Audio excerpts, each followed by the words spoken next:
And we do continue to follow breaking news. An active shooting, reports of an active shooting at a synagogue at a suburb northwest of Detroit. The sheriff's office there says emergency personnel are working to clear the building. Reports say smoke has been seen coming from the rooftop. Michigan State Police are also increasing patrols, understandably, in that area.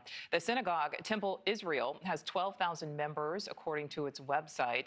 A shelter in place has been issued for at least a mile around that building as they are still searching for the suspect. So I'd like to bring in NewsNation national security contributor Tracy Walder to kind of walk us through this. Tracy, obviously not a lot of information known at this point, but FBI Director Kash Patel posting on X saying in part that this is an apparent vehicle ramming, and then again reports of this active shooting. So far, no injuries have been confirmed. We do know that no one is in custody. So kind of walk us through what is likely happening on the ground right now.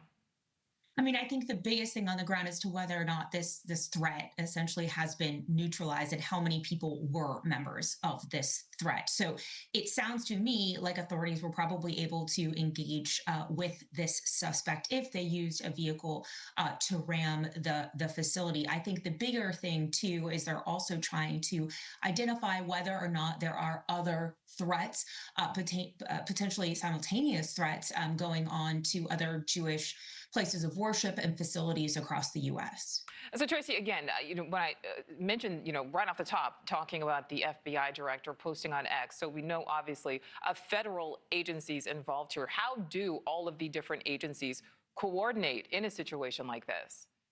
So obviously the first responders in a situation like this are going to be local police. I mean, that's just how it's going to be. However, I think because it seems targeted towards a religious institution, obviously the FBI is going to become involved if this is deemed to be a hate crime.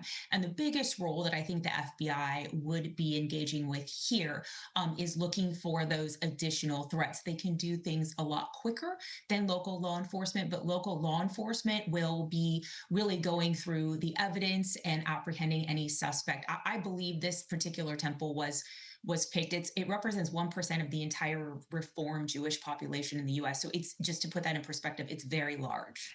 And Tracy, can you explain what is the Reform Jewish population?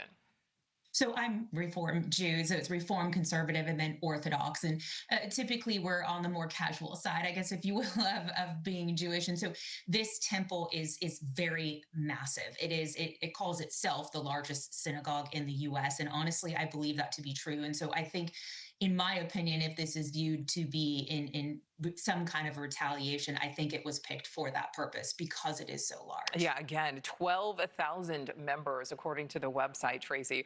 So we did report smoke is seen, or is said to have been seen coming from the roof. My question for you, do you think that is part of the potential attack here, or could that be part potentially of the law enforcement response, something to try to get that suspect out of there? That is such a good question. I have to be completely honest. That's what I'm sort of trying to parse out here. If a vehicle was used to ram it, that could have caused sort of like a secondary fire, if you will. And so that could be the case, though I don't know.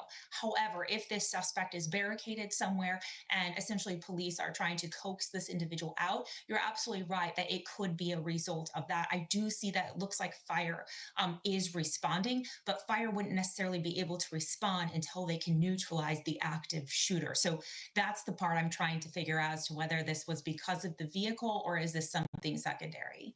Thank you for watching. Subscribe below and download our NewsNation app right now on your phone, and you will get fact-based, unbiased news for all Americans.